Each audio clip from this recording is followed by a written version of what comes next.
Hello दोस्तों, आपका अपने चैनल में स्वागत है। सुमन विद स्टोरीज़। कहानी शुरू करने से पहले आपसे निवेदन है कि मेरी कहानी पसंद आए तो प्लीज़ चैनल सब्सक्राइब करना ना भूलें।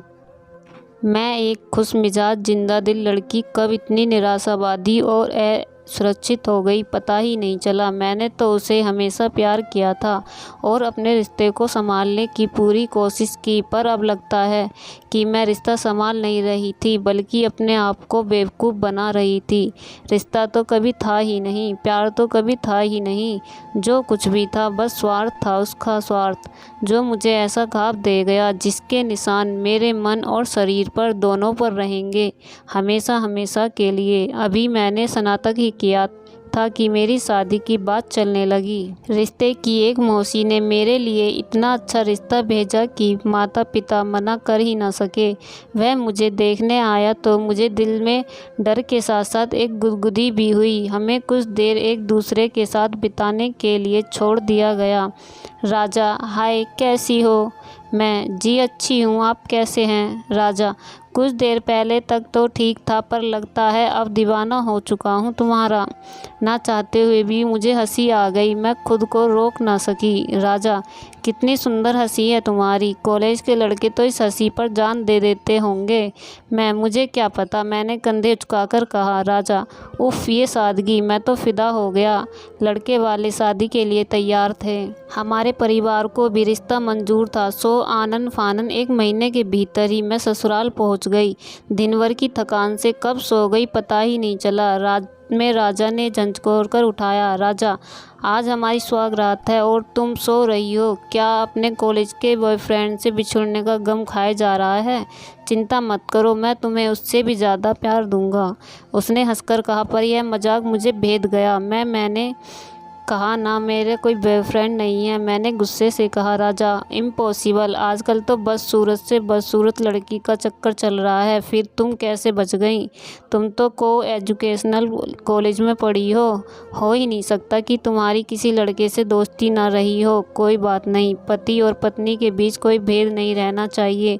मेरी भी कुछ गर्लफ्रेंड्स थी, मैं तुम्हें उनके बारे में बताता हूँ और तुम मुझे अपने बॉयफ्रेंड के विषय में बताओ, ताकि कभी मेरी गर्लफ्रेंड मुझे या तुम्हारा बॉयफ्रेंड तुम्हें ब्लैकमेल ना कर सके। मैं: आप बार बार वही बात दोहरा रहे हैं। मैंने कहा, ना, मेरा कोई बॉयफ्रेंड नहीं है। राजा: अच्छा बाबा, सॉरी, तुम सती सावित्री हो, पर मैं तो सत्यवान नहीं। मेरी गर्लफ्रेंड्स थी, पर अब मैं वादा करता हूँ कि मेरी ज़िंदगी में तुम्हारे बाद कोई नहीं आएगा। उसने मुझे गले लगा लिया और कुछ प्यार भरी बातें की जिससे मेरा गुस्सा जाता रहा। शादी के 1 महीने बाद मैं पति के साथ बरेली शिफ्ट हो गई। शुरू में इस तरह के ताने सुनकर लगता कि ये सामान्य बात है। शायद सभी पति और अपने पत्नी के पुराने आशिकों को लेकर इनसिक्योर होते हैं। फिर धीरे धीरे: राजा: तुम उसी समय छत पर कपड़े सुखाने क्यों जाती हो जब सामने वाली बिल्डिंग में रहने वाला लड़का पढ़ाई करने छत पर जाता है? मैं: राजा, वो सुबह से शाम तक छत पर ही टहल टहल कर पढ़ता है। उसके एग्ज़ाम चल रहे हैं और वो मुझसे 5 साल छोटा है। राजा: तो तुम्हें उसकी उम्र भी पता है, यानी कि तुम मोहल्ले वालों से बात करती हो मेरे मना करने के बावजूद, और तुम्हें तो छोटे लड़के ही पसंद है ना? मैं: क्यों, तुम्हें ऐसा क्यों लगता है? राजा: जाने दो, मेरा मुंह मत खुलवाओ। मैं: नहीं, प्लीज़ मुंह खोल दो अपना, मैं भी तो सुनूं। आखिर तुमने ऐसा क्या देख लिया कि जिससे तुम्हारे दिमाग में ये बात घर कर गई? राजा: तुम्हारे मायके में भी तो आता है एक। मैं: संतोष, वो मेरे छोटे भाई की तरह है, मैं उसे ट्यूशन पढ़ाती थी। राजा: ज़रूर, ऐसे मुंह बोले भाई बहन बहुत देखे हैं मैंने। उसने मुझे झिड़क कर कहा। बात आगे न बढ़ाने के उद्देश्य से मैं हमेशा चुप हो जाती और शायद मेरी चुप्पी ही उसे मेरी स्वीकृति लगती थी। मुझे समझ में नहीं आता था कि मैं उसे यकीन दिलाने के लिए क्या करूं। मैं अपने घर जाती तो वहां से भी मुझे कठपुतली की तरह नाचाता। राजा: कहाँ हो? मैं: घर पर। राजा: आवाज़ तो गाड़ियों की आ रही है, क्या तुम्हें कहीं घूमने निकली हो? अपने आशिकों से मिलने गई होंगी। मैं: मेरा घर सड़क के किनारे है, यहाँ गाड़ियों की आवाज़ नहीं तो क्या सुनाई देगा? राजा: यार, तुम तो बुरा मान जाती हो, मैं बस मजाक करता हूँ। अच्छा, घर पर हो तो सासू माँ से बात करा दो। मैं जानती थी वो सिर्फ कंफर्म करने के लिए माँ से बात करना चाहता है कि मैं दिन भर कहीं गई तो नहीं। मेरी भोली माँ उसे बता देती कि मुझसे मिलने संतोष आया या मैं अपने घर के बगल में रहने वाली फ्रेंड के घर गई, और ये बातें दिन रात मुझे सुनाई जाती। मैं मायके जाने से डरने लगी। मेरे फ़ोन रिकॉर्ड्स चेक किए जाते और रिकॉर्ड्स किए जाते थे। अड़ोस पड़ोस की औरतों से भी बात करने की मनाही थी। अव्वल तो मायके जाने नहीं मिलता, या जाती भी तो पति के साथ जाओ और उसी के साथ वापस आओ। मैंने जब राजा से कहा कि मैं अभी बच्चा संभालने के लिए तैयार नहीं, इसलिए माँ नहीं बनना चाहती, इस बात के लिए उसने मेरी माँ, मेरी चाची और मेरी मामी सबको फ़ोन मिला डाला। राजा: माँ जी, आप ही बताइए, क्या मैं आपको इतना निकम्मा लगता हूँ कि अपने बच्चे की परवरिश नहीं कर सकता? मल्टीनेशनल कंपनी में सॉफ्टवेयर इंजीनियर हूँ। मेरे परिवार वाले भी बच्चे का मुँह देखने को तरस रहे हैं। आखिर घर का सबसे बड़ा बेटा हूँ, और ये कहती है मैं माँ नहीं बनना चाहती। कहीं मैं अपने घर वालों को ये बता दूँ तो हड़कंप मच जाए, पर मैं नहीं चाहता कि मेरी पत्नी के विषय में कोई भी गलत धारणा बनाए, इसलिए मैंने सारा इल्ज़ाम अपने ऊपर ले लिया। वो हमेशा मुझे दोषी ठहराकर खुद मासूम बन जाता। मेरी माँ, मौसी और चाची सब ने मिलकर मुझे यही सलाह दी कि पहले बच्चे को लेकर तो ससुराल में सभी को आशाएं होंगी, उन्हें मत तोड़ो, और आखिर में गर्भवती भी हो गई। यूँ तो मेरी सास कभी मुझे फ़ोन नहीं करती थी, पर जब भी करती तो बस यह ताना मारती कि मैंने उसका बेटा उनसे छीन लिया। मैं खुद नहीं जानती कि मैंने ऐसा कैसे कब कर दिया। उस दिन पड़ोस की एक भोली भाली औरत, जो कभी कभी मुझसे हालचाल ले लिया करती थी, वह मेरे घर आ गई। प्रिया भाभी: अरे सौम्या, तेरा कौन सा महीना चल रहा है? मैंने कहा 6ठा। भाभी: अच्छा, अगर कोई प्रॉब्लम हो तो बताना, मैं तुम्हें डॉक्टर के पास ले चलूँगी।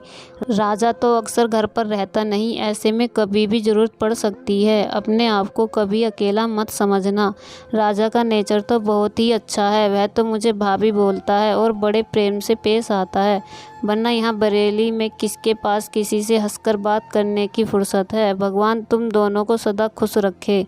राजा: सौम्या, आज कोई आया था क्या?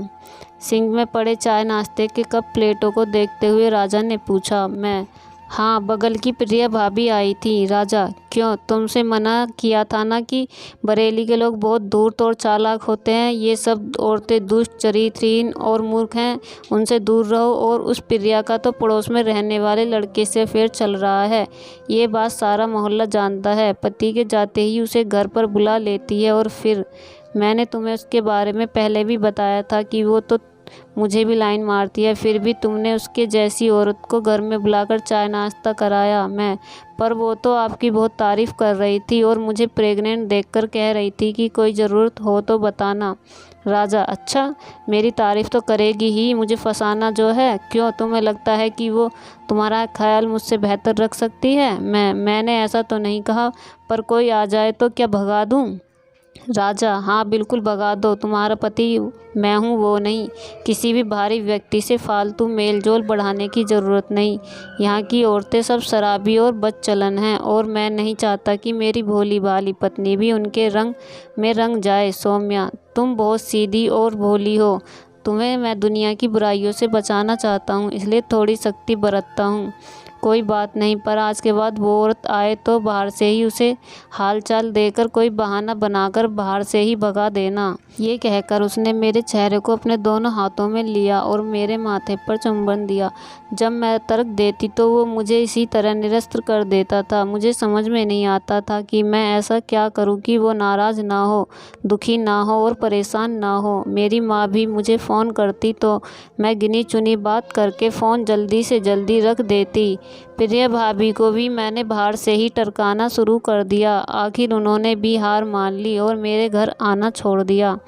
मेरा 8वां महीना चल रहा था जब एक दिन घर की डोरबेल बजी। ये राजा के आने का समय नहीं था।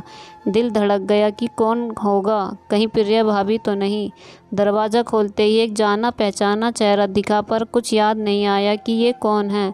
अरे सौम्या, मैं माया, तेरे बचपन की फ्रेंड। भूल गई या मेरा नया रूप देखकर कंफ्यूज हो गई? उसने उसी चिर परिचित अंदाज में मटक कर कहा। माया मेरे बचपन की सहेली थी। हम एक ही स्कूल, एक ही कॉलेज में पढ़े थे। हमारे घर भी आसपास ही थे। हमारा बचपन और किशोर अवस्था एक दूसरे के घरों में ही नहीं बीता था।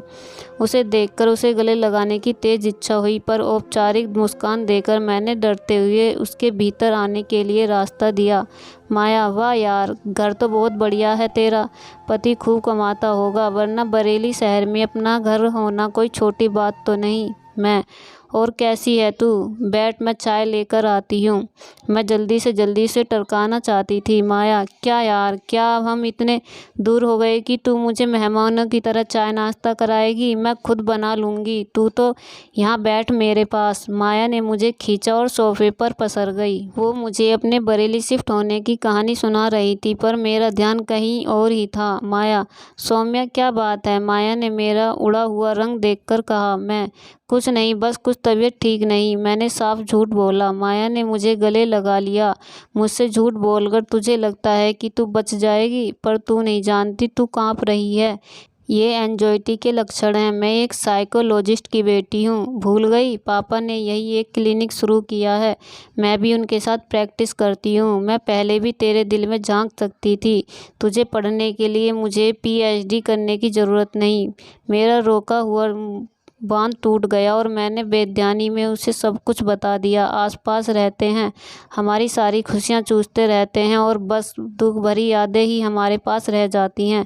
पर दम पिशाच जब आपके आसपास ना हो तो आप बेहतर फील करते हैं, जबकि नर्सिसिस्ट तुमसे दूर रहकर भी तुम्हारी खुशियाँ चूस सकते हैं। तेरी माँ को कुछ शक था, इसलिए जब हम लोग यहाँ शिफ्ट हुए तो उन्होंने तेरा पता मुझे दिया और कहा कि मैं तुझसे कभी कभी मिल आया करूं।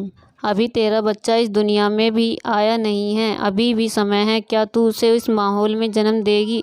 मैंने ऐसे लोगों को करीब से देखा है। एक बार बच्चा हो गया तो इस जाल से निकलना और भी मुश्किल होगा। जब कभी तू उनसे दूर जाना चाहेगी, तब समाज में दूसरी औरतें तुझे यकीन दिलाएंगी कि बेटा, अपने बच्चे का मुंह देखकर जी। अब तेरे बच्चे बड़े होंगे, जब तेरे अच्छे दिन आ जाएंगे, पर यकीन मान, तू इंतज़ार करती रह जाएगी और अच्छे दिन कभी नहीं आएंगे। ये लोग बच्चों में उनकी माँ के प्रति भी जहर भर देते हैं। निर्णय लेने का यही सही समय है। कम से कम तू अपने बच्चे की नज़रों में तो नहीं गिरेगी। मैं क्या करूं? मैं फट पड़ी। माया, कड़े फैसले लेने होंगे। तू अपने पति की पत्नी नहीं, बल्कि उसका भोजन है। वह वैम्पायर की तरह तेरे खून पर जी रहा है। तुझे खुद को मजबूत करना होगा और उससे पीछा छुड़ाना होगा। तुझे अपनी ज़िंदगी जीने का पूरा हक है, अपने लिए नहीं तो अपने बच्चे के लिए। इस नर्क से निकलना होगा।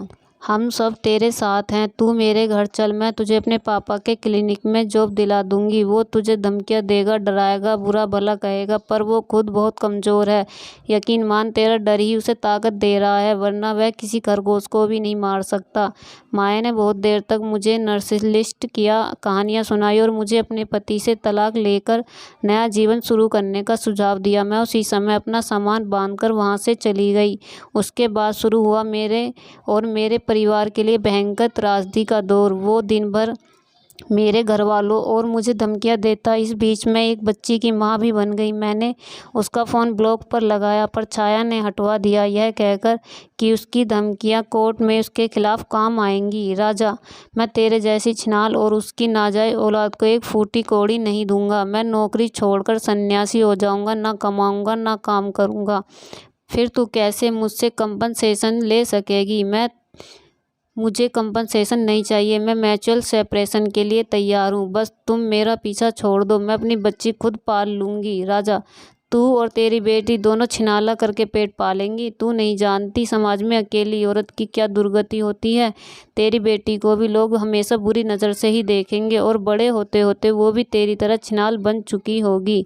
अभी भी वक्त है, लौट आओ। सौम्या, मैं तुमसे बहुत प्यार करता हूँ। मैंने कभी भी तुम पर हाथ नहीं उठाया, वरना कई पति अपनी पत्नियों के साथ कैसी बर्बरता करते हैं। हो सकता है मैंने कभी कभी तुमसे सख्ती बरती हो, पर मैं माफ़ी मांगता हूँ और तुम्हारे साथ नई शुरुआत करना चाहता हूँ। वो मेरी भी बच्ची है, उसे अपने पिता का प्यार मिलना ही चाहिए। मैं उसे राजकुमारी की तरह रखूँगा। वो अचानक गर्म और अचानक नरम हो जाता, ऐसे रोने लगता कि पत्थर भी पिघल जाए, पर मैं नहीं पिघली। मैं अभी कुछ देर पहले ही तुमने उसे नाजायज़ पुकारा था। इतना सुनते ही वो अपनी लैंग्वेज पर उतर आया। उसे मेरी ना बर्दाश्त न होती, राजा चीखता रहा और मैंने फ़ोन एक तरफ रख दिया। फ़ोन में नहीं काटती थी क्योंकि माया के अनुसार उसकी धमकियां कोर्ट में हमारे फेवर में काम आएंगी। आज तलाक के पेपर्स हाथ में लेकर मैं बता नहीं सकती मैं कितना हल्का महसूस कर रही हूँ। यह एक नई शुरुआत है और नई मैं। तो दोस्तों, आपको ये कहानी कैसी लगी? अगर पसंद आई हो तो चैनल सब्सक्राइब करें और वीडियो को लाइक करना ना भूलें। Thank you.